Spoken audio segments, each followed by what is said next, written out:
De volta com a terceira reportagem da série Menores no Crime. Nossos repórteres vão mostrar agora como a falta de vagas em centros socioeducativos contribui com a violência.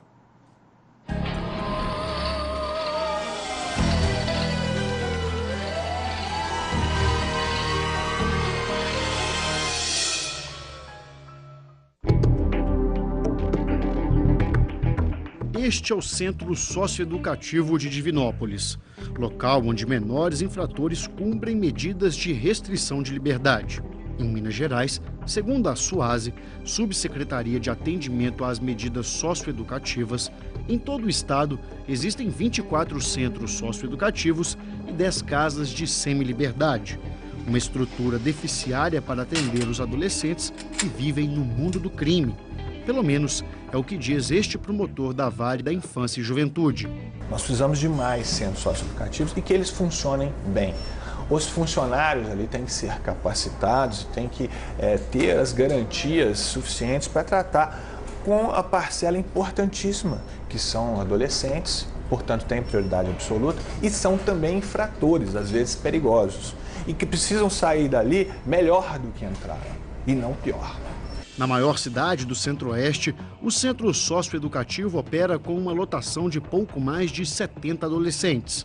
Com base nos dados fornecidos pela SUASE, em Minas Gerais, existem 1.458 vagas para mais de 2.000 jovens internados.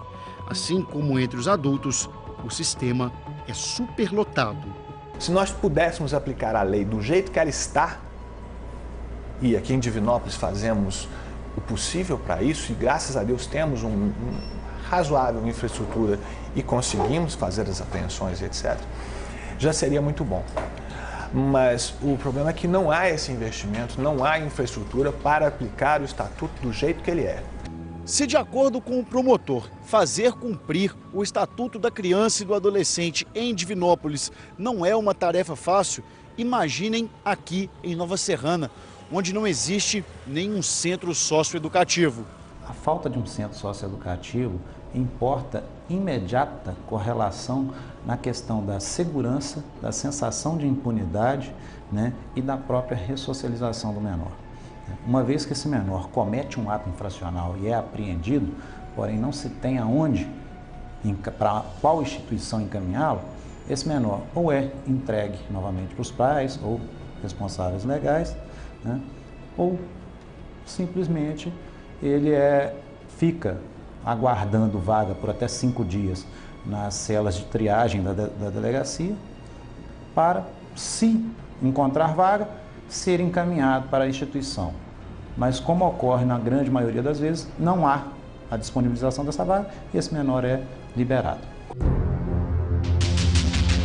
Um problema estrutural causado pela falta de investimento, mas que também é resultado da lentidão do sistema judiciário. A responsabilização do adolescente ela será tão mais efetiva quanto mais próxima do ato infracional for aplicada uma medida socioeducativa. E à medida que o processo judicial se estende no tempo, aquele adolescente que cometeu um ato infracional 2, 3 anos atrás, aquela responsabilização se perde, ela não é mais eficaz. Nossos entrevistados são contrários à redução da maioridade penal.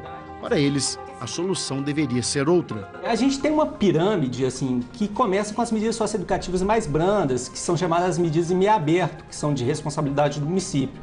Na medida que essas medidas em meio aberto, liberdade assistida, prestação de serviços à comunidade não funcionam de maneira adequada, o que resta ao sistema, como última medida, que deveria ser a última medida, e acaba sendo a medida corriqueiramente aplicada, é a medida de internação. Ou seja, aquele adolescente começa a prática de atos infracionais leves, não é responsabilizado pelas condutas leves, até que em algum momento ele pratica uma infração grave e é aplicada a medida mais extrema, que seria a medida de privação de liberdade e a internação. A educação é a raiz de tudo. A medida socioeducativa, a punição para alguém que pratica um delito, é uma forma de educação, tanto que a medida chama medida socioeducativa.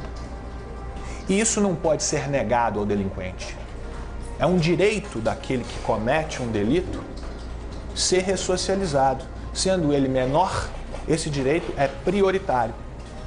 E isso não tem sido respeitado pelo governo. porque não investe o suficiente para que nós possamos aplicar o Estatuto e dar a ele essa reeducação.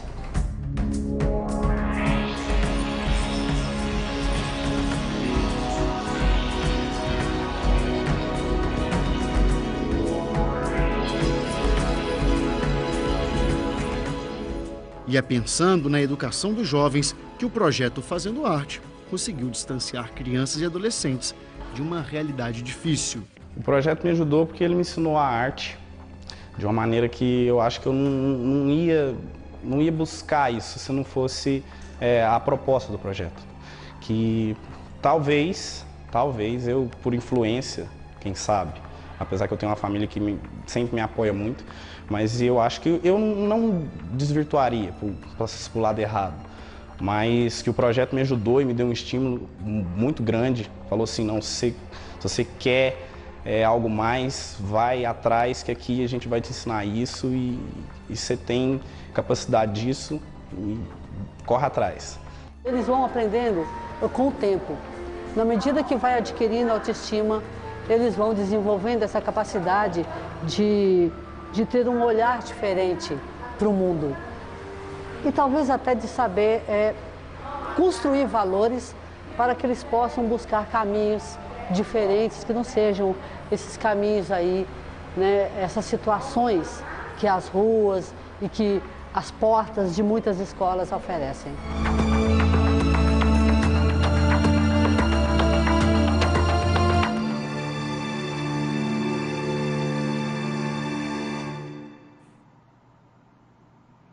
Sobre a falta de vagas nos centros socioeducativos, a SUASE diz que o sistema opera com uma superlotação de 40%. Diz também que há um plano decenal e que para os próximos anos deve-se aumentar então o número de vagas em Divinópolis e também implantar novas unidades em Pará de Minas e em Bom Despacho.